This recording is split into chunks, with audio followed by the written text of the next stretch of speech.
The University of Johannesburg. Rethink, reinvent. Good afternoon and most welcome to this press conference.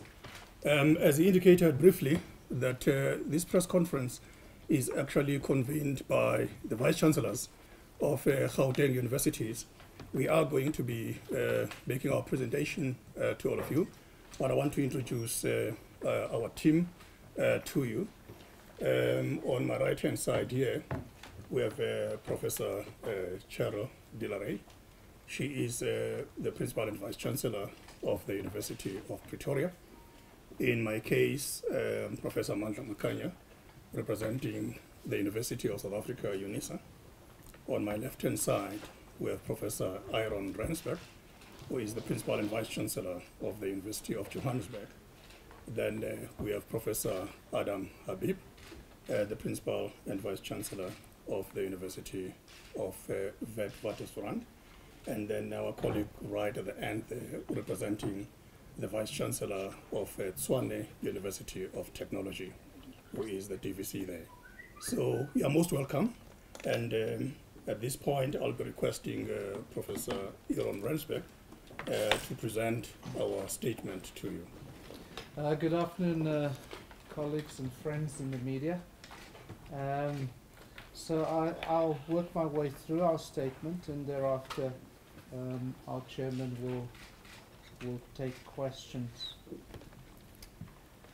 And so today we thought it's important to speak to you and through you to our community here in Gauteng and beyond.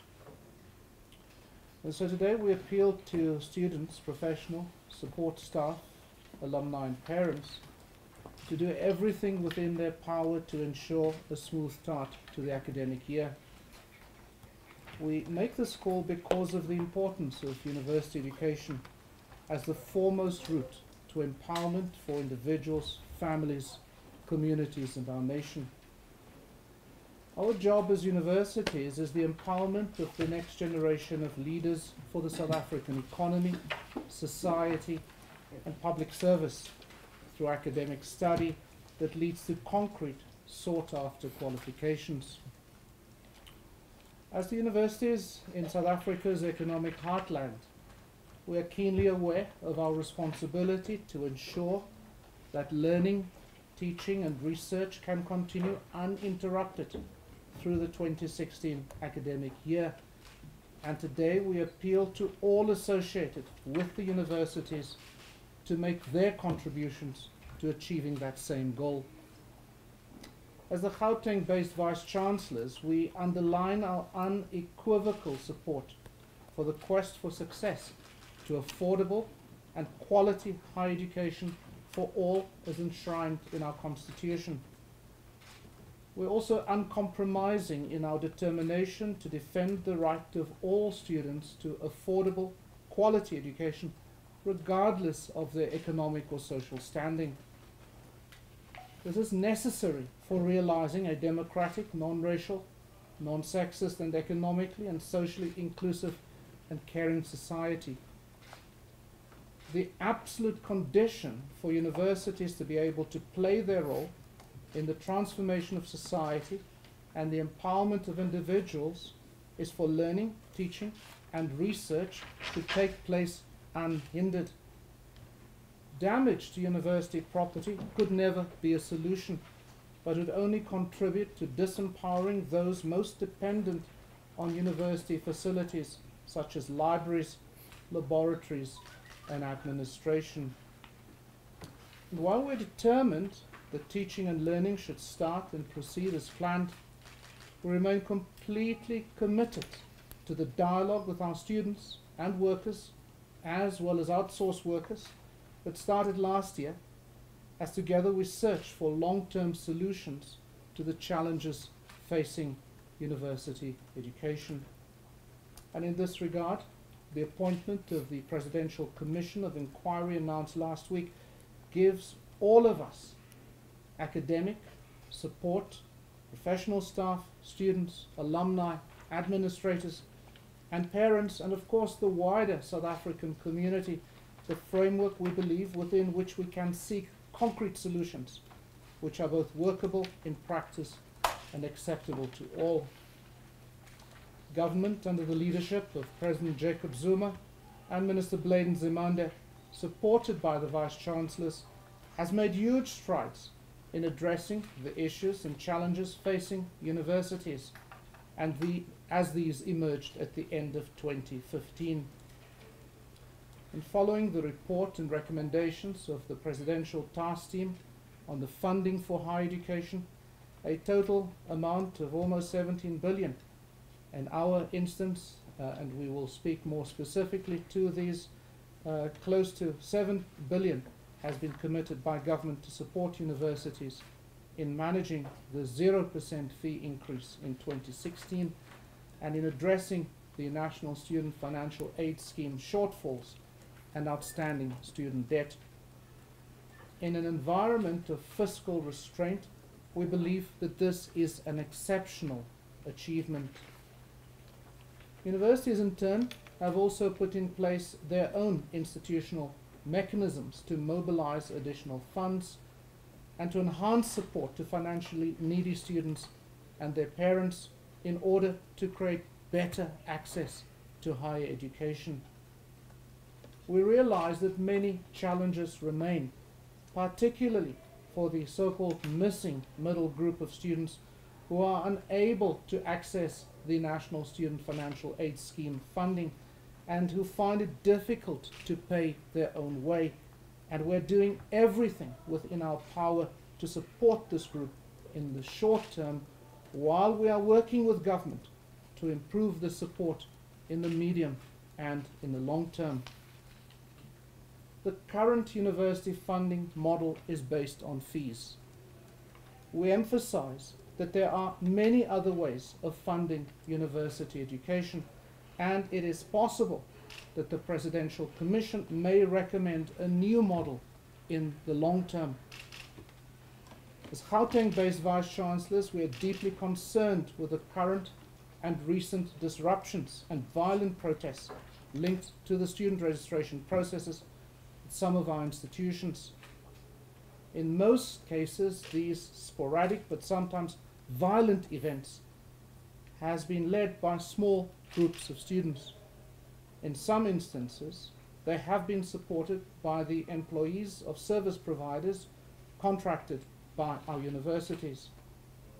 We are, however, aware that the vast majority of our students, actively encouraged by their parents, are keen for the academic year to get underway.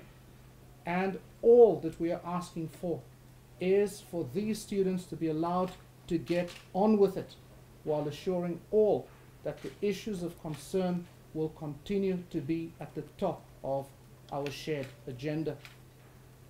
And so we call on all sectors of society, including parents, churches, and other faith-based organizations, including mosques, and civil society, to mediate and to work with us to ensure that the university sector does not suffer long-term damage.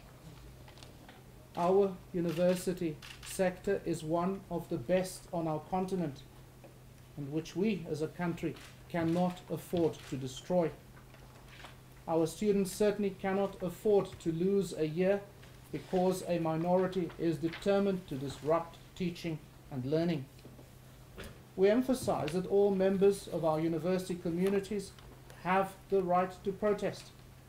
At the same time, such protests must respect the constitutional rights of others to access our universities in order to learn and to work. And so any attempt to disturb the smooth running of our universities as we gear up for the new academic year should be rejected by anyone interested in the broadest possible access to higher learning as a route to transformation and intergenerational empowerment in our country. As a place of research, innovation, learning and teaching, which rests upon the fundamental premise that the university must always be a place of open debate, the Gauteng-based universities will continue to take all necessary steps to ensure the safety, the security, and the freedom of movement and debate of all of the people that we have responsibility for. This means that we will also ensure that anything which can endanger students, staff, and the facilities which create the environment in which they study, teach, undertake research, and work will be prevented to the best of our ability.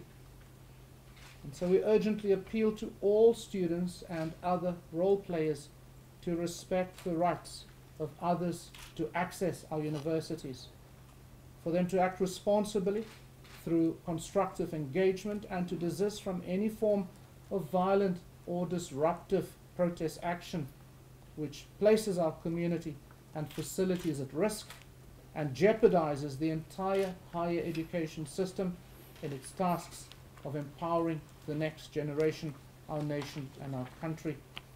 And we call in particular on leaders of political parties to demonstrate leadership and help to stabilize the university sector for 2016. Thank you. Thank you so much, Professor Rensbeck.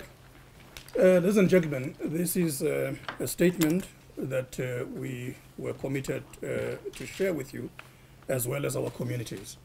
So this is now an opportunity for you to pose questions, which I can guarantee you will try as far as possible to answer to your satisfaction. So I'll request that as and when you raise a question, please identify yourself, and then we shall then proceed. Oh, I then want to welcome our Vice-Chancellor, Professor Dibier of Sefako Makgatho University, who has just joined us.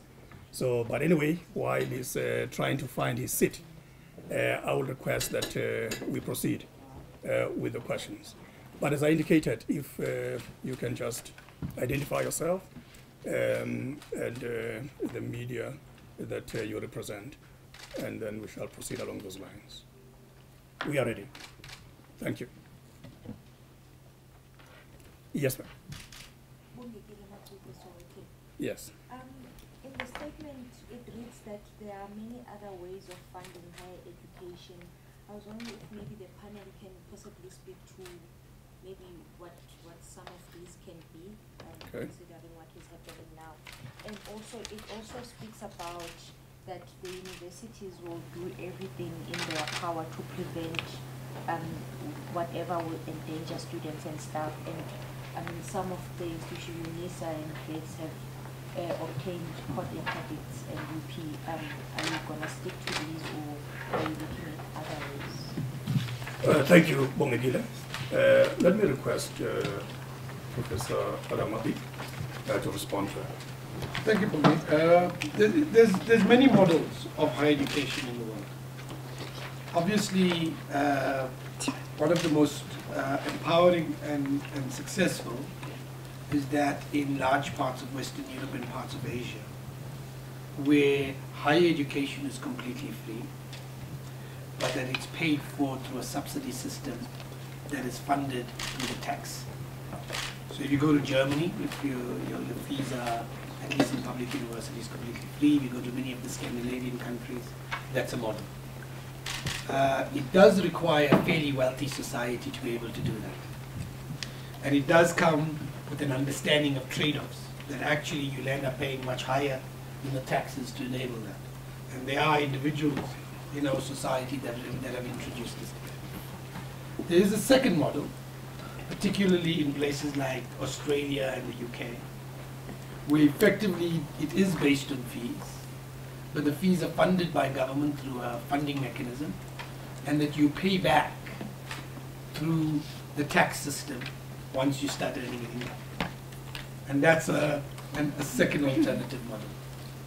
There's a third, obviously, and that you've seen in large places like the United States, where effectively what you have is a completely fee-based model, and what you then have is a situation where the banking system and other systems fund that, and students come with enormous amount of debt. Now we, if you like, have a combination of one or two of these things, and clearly there are huge challenges. We are fairly aware that while NSFAS has been a fantastic attempt to try and fund at least education for the poorest of the poor. The missing middle have been left out of that equation, and that's remained a challenge, particularly in many of our universities in Gauteng. And that's something that we need to address. There are already commitments made by the Vice-Chancellors and government with the Presidential Task Team to establish a mechanism in this regard, led by the Chair of Universities in Kasana, around looking at the possibility of a new funding vehicle based on the banking system. But it does not, we are not in a position for that to be, to go live in 2016, it's probably in 2017. But it seems to be the macro models of trying to understand which of these systems are going to be operational has to be determined through the Presidential Task Team.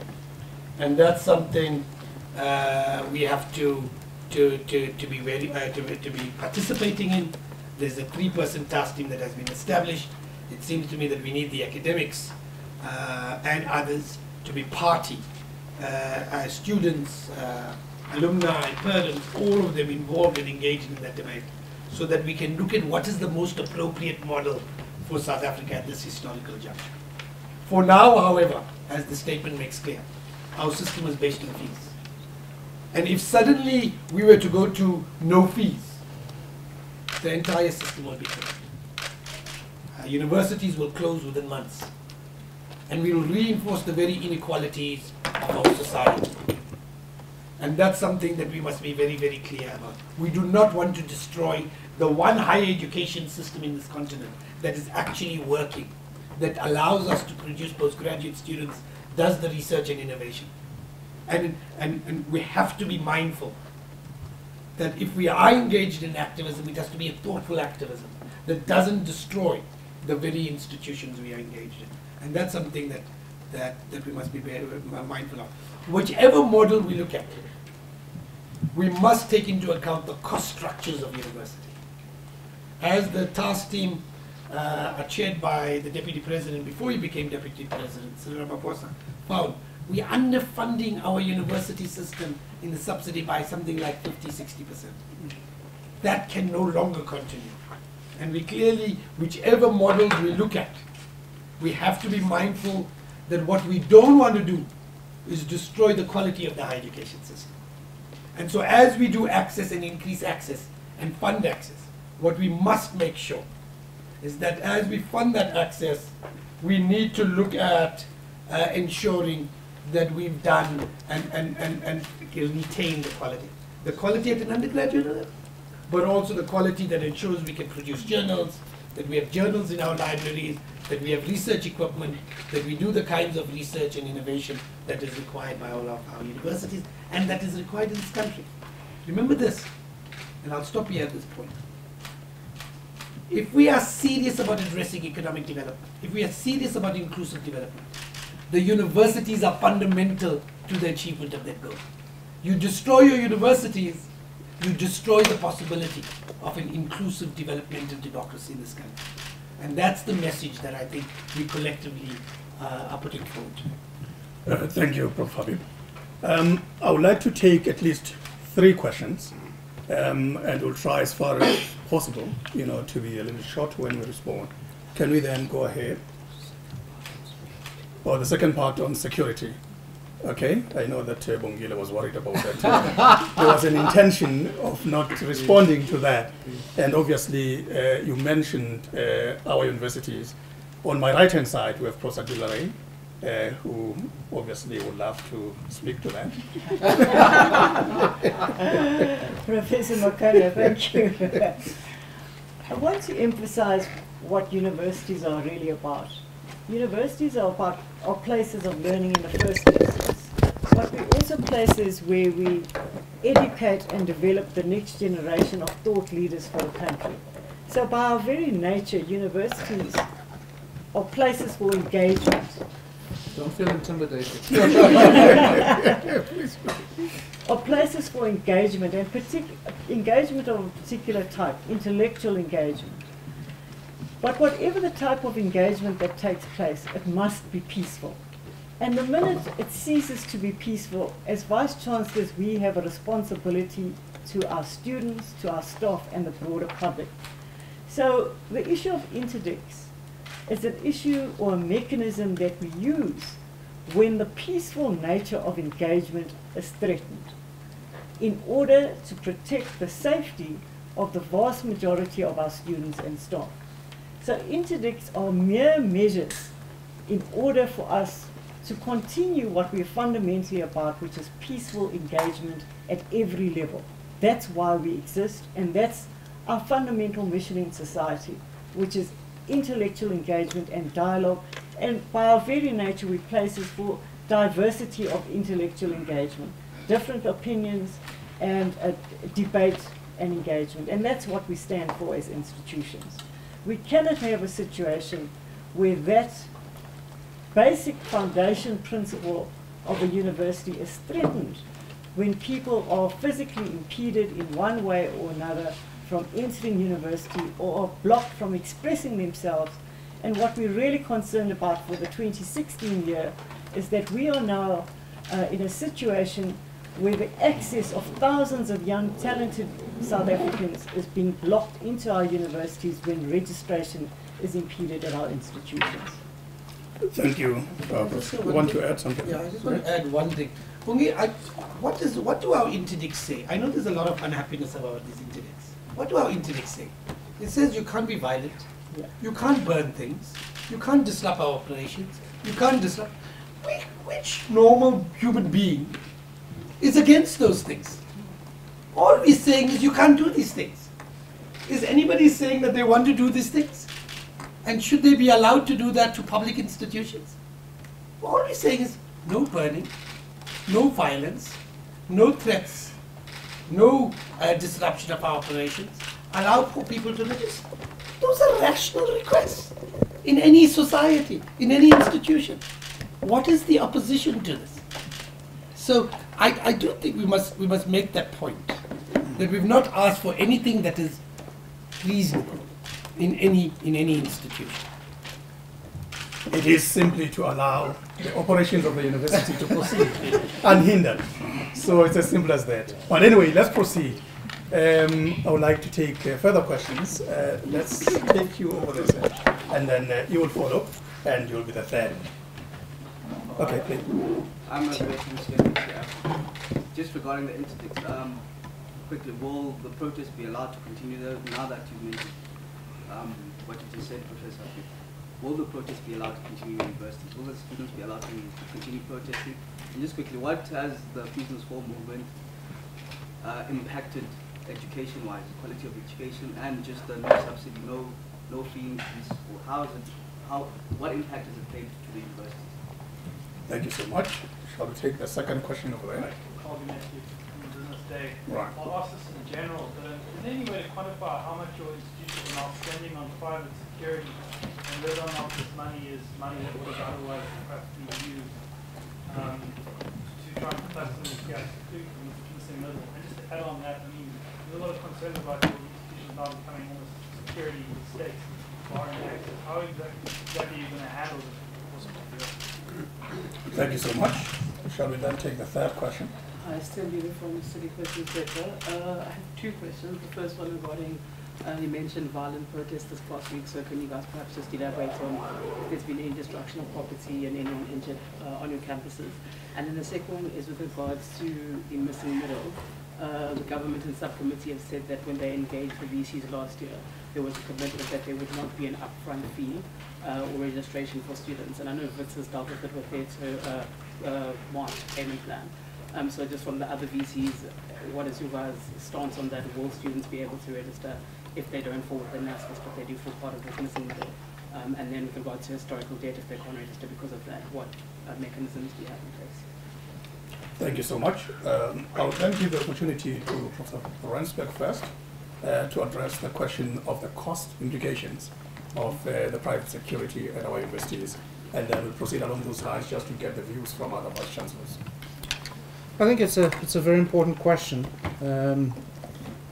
that's being asked. It's clear that we're spending considerable amounts of resources that otherwise could have been far more productively utilized in research or in our libraries or in journal procurement and so on and so forth.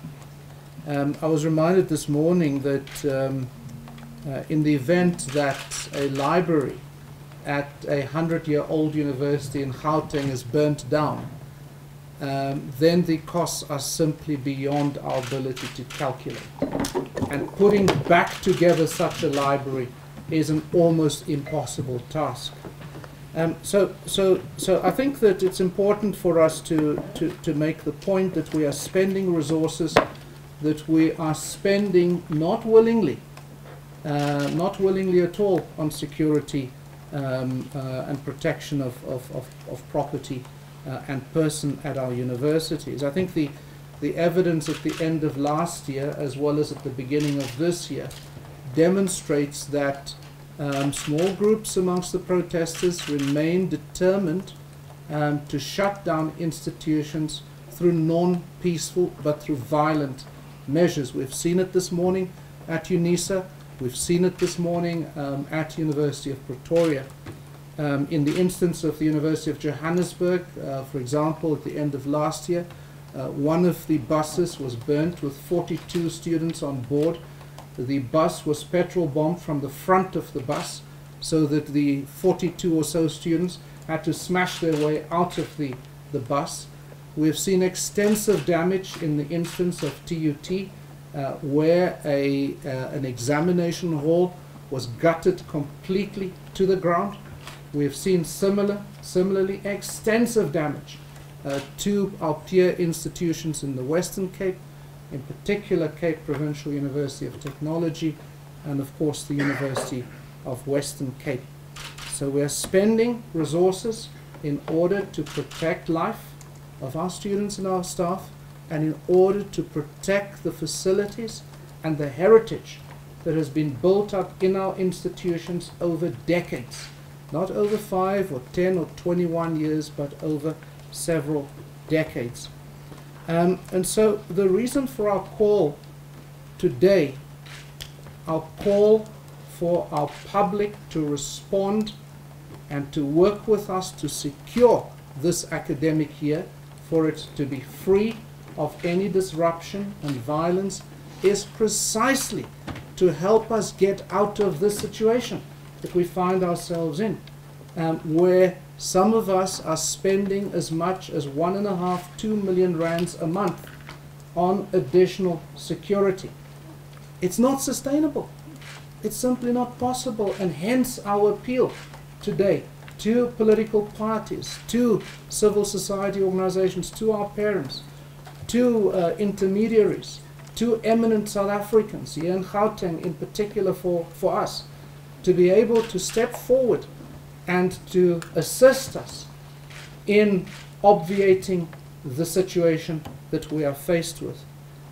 If we were simply to withdraw the additional security, if we were simply, as some are arguing, to cancel the court orders, we would leave our institutions vulnerable to the kind of violence that we have observed this morning and throughout the last 4 months, of course, with the let-up during the vacation break.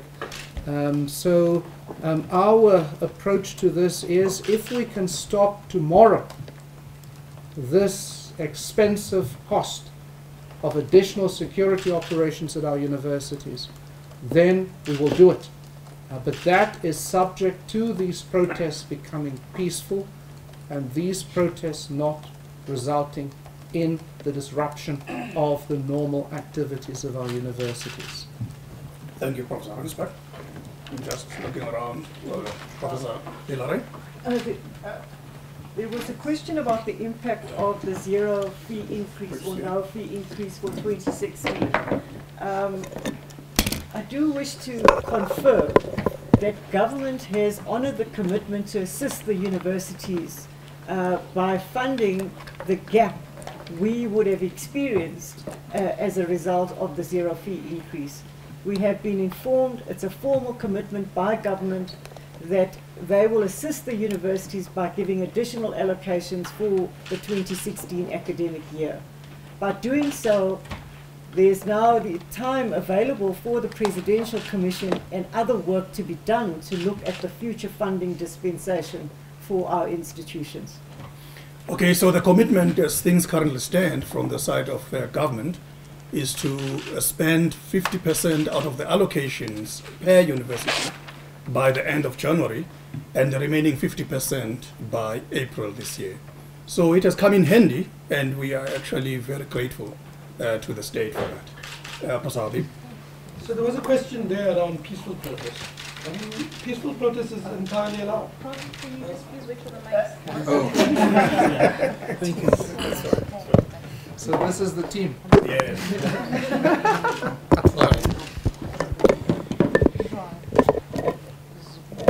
So the question was,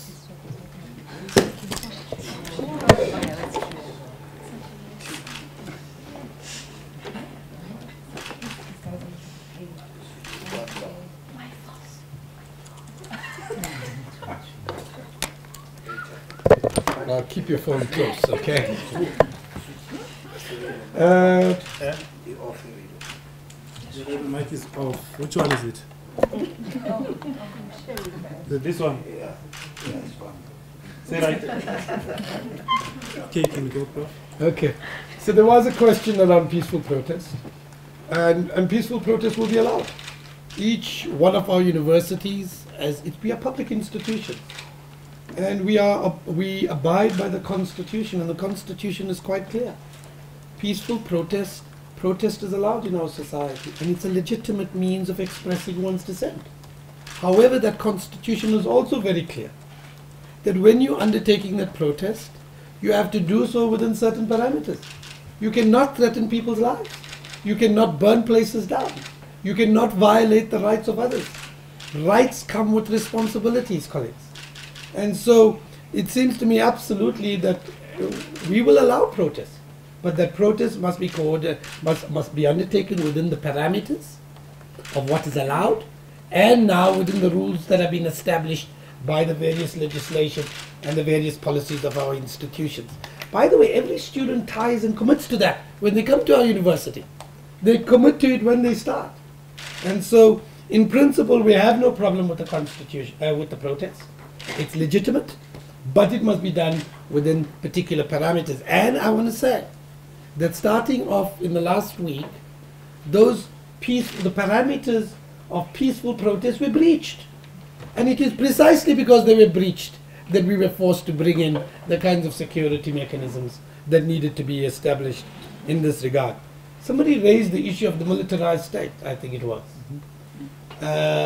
You know, every one of us is committed to withdrawing the security as soon as we can be guaranteed that safety and security is not compromised, that the registration processes will continue, and that the universities will be operational. It would be irresponsible of us to say we are prepared to compromise safety and security. It would be irresponsible of us to lose the academic year.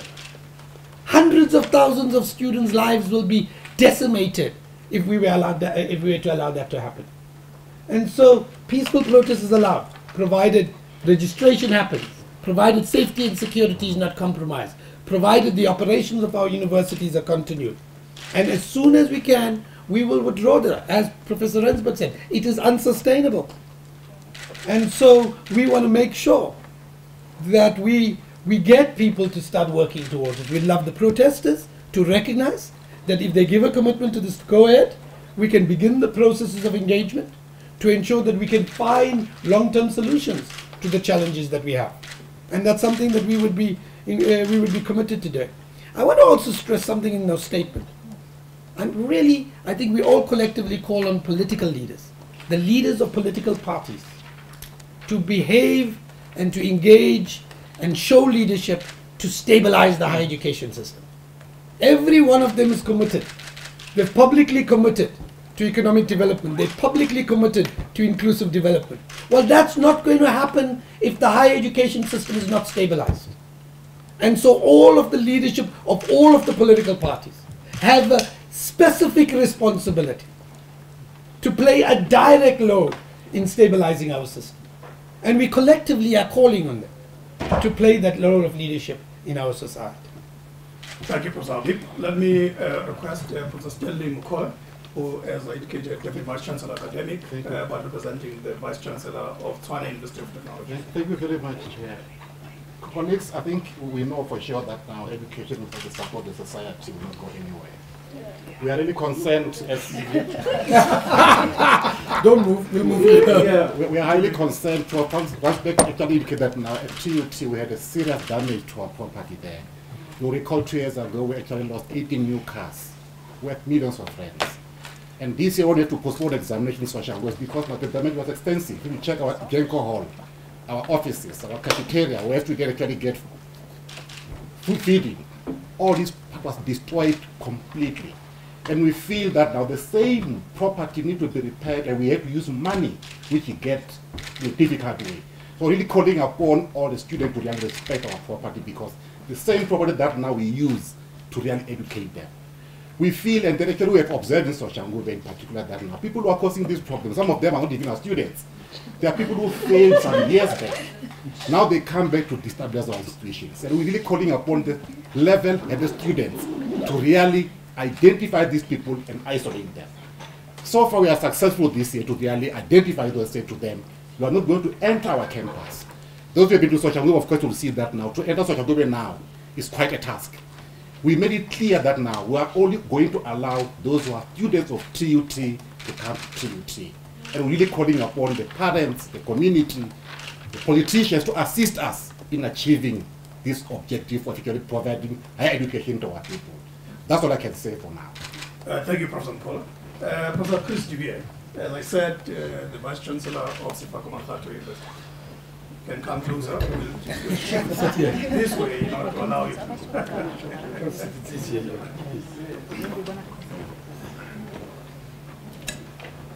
I just wanted to respond to one of the other questions I think we haven't responded to, and that pertains to the missing middle. I'm aware of all the institutions that are being represented here this afternoon, that they've actually made special arrangements to cater for that particular category. I think the basic principle is, which we all support and adopt as institutions, is that for those students that are performing academically, we will never exclude those students for financial reasons.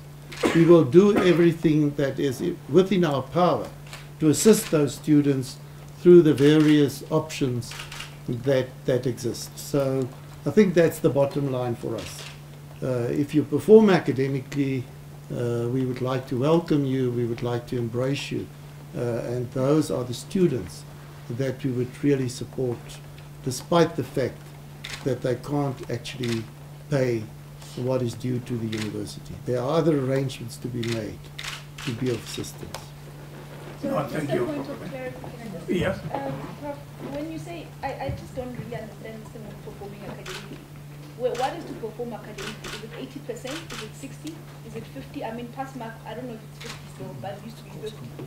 So, I mean, I for example, my mother's a lawyer, I'm just saying, and I get 50s, but I mean, it doesn't mean I'm really dumb. But, I mean, somebody else gets 80.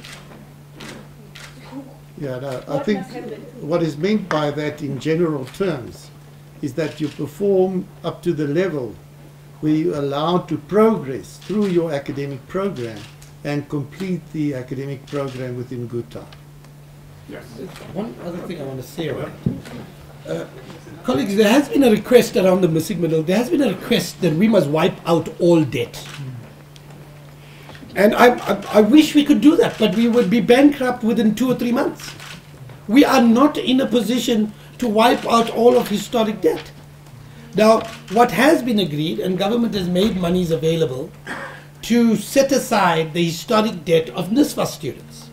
That we can do because there has been monies available, made available for that. For 2 specific years, 2013 and 14 and 2015. But what we can't do, there's been another request to say that by a number of student groups to say that we must just wipe out historic debt. That goes into hundreds of millions of rands.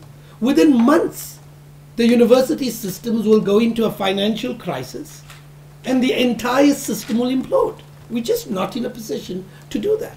Now, there are some medium-term plans being put in place, including the new funding mechanisms, etc. And that we will work with all parties to try and get them. There's some short-term solutions we can put into place, like we've done around first payments and how to make sure that we create mechanisms. Each of our institutions has done that, and we will continue to do that. But we are not in a position to wipe out all historic debt. At least for this thing, we're just not in a position to do that.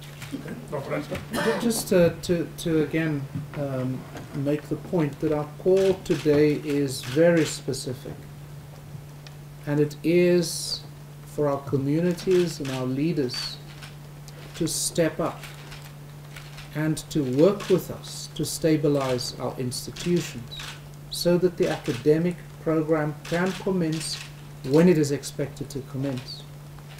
And so that's really the enormity, the weightiness of our appeal today, because there's a real risk that our system runs that if we fail to collectively respond to stabilize, to get the academic program going, to secure 2016 and beyond, that our institutions will be crippled.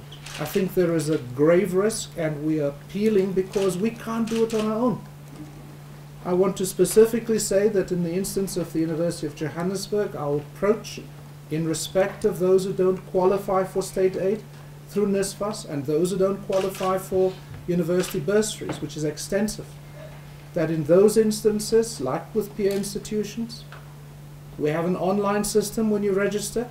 You acknowledge the debt that you hold or owe the university, and you make an agreement with the university that you will settle that debt in an agreed time. And the university signs off on that. We sign every day, several hundred such agreements. We have already enrolled, registered some 10,000 students at UJ as we speak.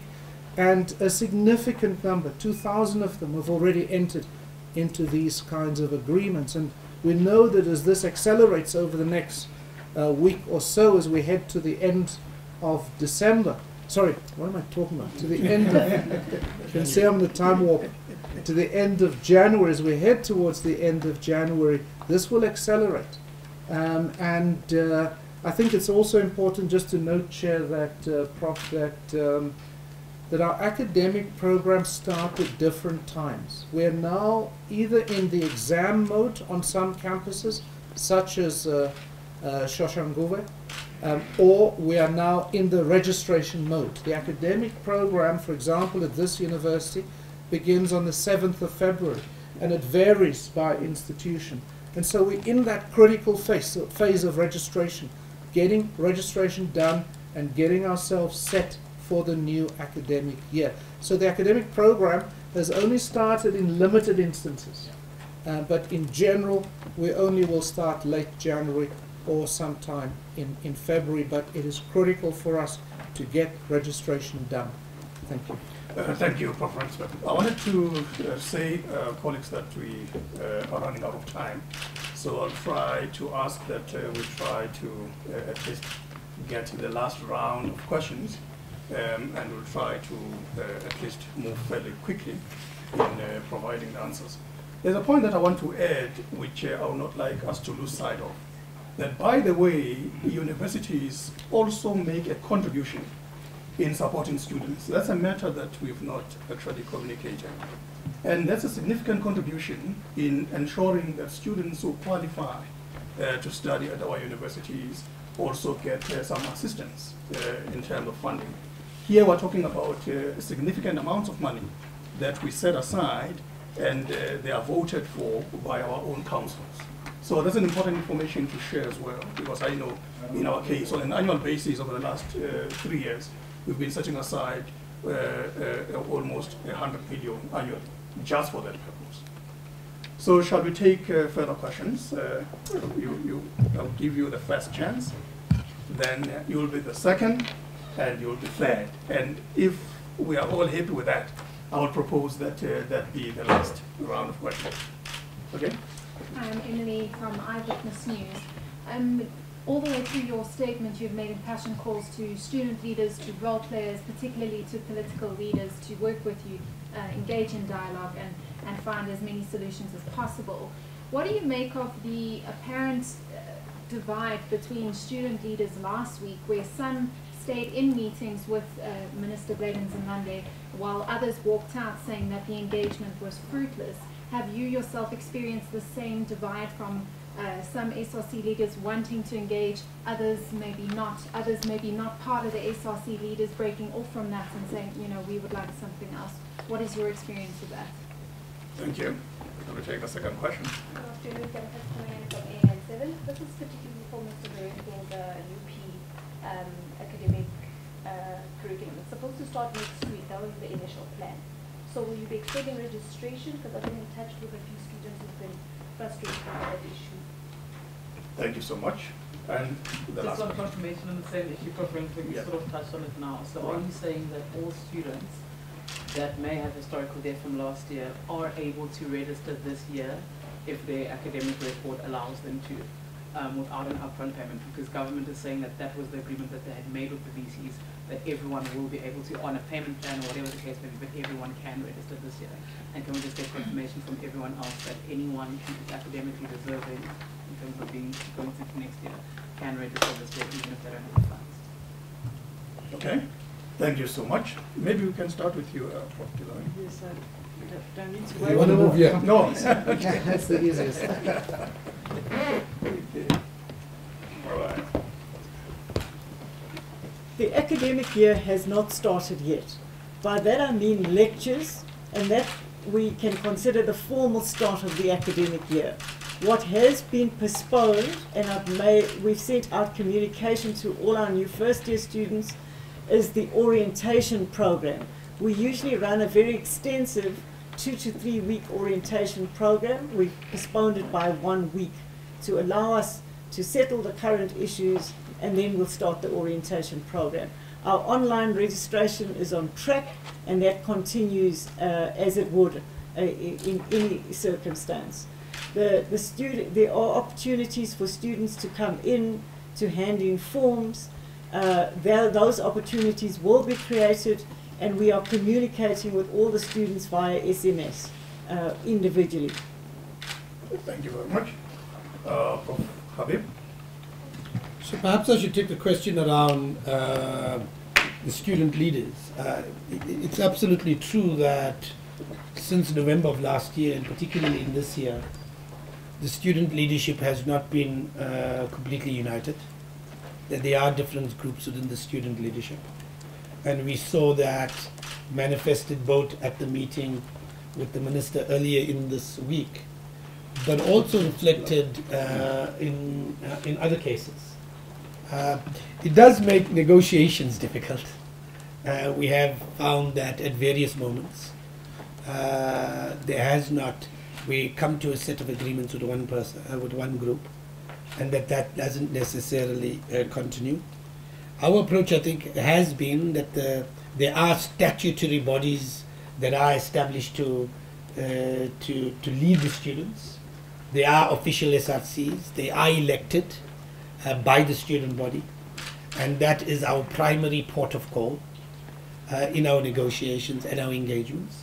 Although that does not exclude other conversations that may happen with other stakeholders, but our primary port of call is with the formal structures of the student leadership, which is the SRC, and that's something that is worth bearing in mind. I will say one other thing in the engagement with students. I think it is in the long-term interest of all of us that the student leadership come together in a more coherent way, that they are represented, they find a way to determine their leadership, and that leadership has the kind of broad integrity and support of the student body, because that does allow for more efficient engagements with university management. And I would hope for the engagements with the Presidential Commission and other organizations. Thank you, Prof. Habib. Prof. Rensman. I will not add much to Professor Habib's response. I think it's our duty to engage with all student formations. Obviously, as Professor Habib indicates, our student representative councils are our first port of call. But that does not mean that we ignore. We do engage, we do have independence. I think the part of the Fees Must Fall movement calls itself independence, and so we do engage with the independents. We engage with all of those bodies who are not elected onto the SRC as well. On the issue of, I just want to clarify that on the issue of historical debt and the upfront payment, the agreement that we have reached with government is that students who do not fall within the state-funded NSFAS category, that those students must demonstrate that they are unable to make payment. Those who are able to make payment should make payment. Those who are able to make part payment should make part payment. I think that is important for us to get that message equally across, because if we are unable to collect any of that historical debt, as Professor Abib and other colleagues have indicated, we will be in crisis in 3 to 4 months. I don't think this University of Johannesburg, by way of example, will be around for more than 6 months because we'll simply not be able to pay bills. The operating cost of this university is 270 million rands per month. So if we don't collect any debt that's outstanding from last year because no one is willing, even if they're able to pay debt, then we're going to crash this institution, and we're going to crash the other institutions in Gauteng as well. There was one question, Prof. Makanya, that was not tackled, I believe, and it was a very interesting question about the impact of the Fees Must Fall movement. And I just want to offer one kind of a response, which is enormous. I think it's been an enormous impact. Consider that Vice-Chancellors over the last 2 decades have been actively, those before us, and this present group of Vice-Chancellors have for 2 decades been arguing the case that the university sector is not funded at the appropriate level. At 0.75% of GDP, it is significantly below the global benchmark that sits between 1.5 and 2%. I don't even want to talk about Cuba, that sits at 4%. And so we've been arguing the case, and we believe that with the engagement of Vice-Chancellors over 2 decades, combined now with this extraordinary movement in the last 6-7 months or so, that it has had a combined effect. And I don't think we must forget that. I think it's important for us to make the point. Can I just add to that? Look, I'm going to be as blunt. I think that the student leadership has done fantastically in October last year. They brought onto the national scene and make this debate on the national scene in a way that hasn't happened for a long while. And it is precisely that the collective Vice-Chancellors backed the 0% call. We backed it when the negotiations happened with the president in October of last year. So that is something that, and I want to be clear about this, I think every one of us is committed to creating affordable, quality, higher education. And we are happy to sit down and work with the student leadership towards achieving that end. That is our collective responsibility, and we collectively committed to it. The only point we're saying is, as we work towards that goal, it's going to take some time. Don't bring the universities to a standstill. Don't destroy them now. Don't imperil them financially. Because if you do that, you'll never be able to rebuild them again. So let's do so in a responsible engagement. That's the only thing that I would say. But I think it has, as Professor Rensburg said, had an enormous impact, and that we will be committed to continuing working with the student leadership to achieving that. No, thank you, Prof. Habib. I wanted to check if there's anything else that Prof. Makola want to add. Prof. Duye? Okay. No, thank you very much. Ladies and gentlemen, we'll now be bringing our session to a close. But it's important for us to note that as we are gathered here, the Vice-Chancellors of Gauteng Universities, we are committed to dialogue. We are committed to engagement. And clearly, we also are committed to mediation. So this question has been featuring also in a manner in which we've actually been engaging this afternoon. And it is our hope that our own communities, and in particular in this instance, parents, are going to come to the party. Because it is important for us as parents to understand what our students are doing at universities. And also, as our Vice-Chancellors, fellow Vice-Chancellors have clearly indicated, that over and above our own parents, we are calling on the support of our political parties. We are calling on eminent persons to also support the university sector, because we understand that as universities in the economic hub of this country, it is imperative that we should keep the doors of our universities open for our students and running our operations without any hindrance. Thank you very much. This is highly appreciated.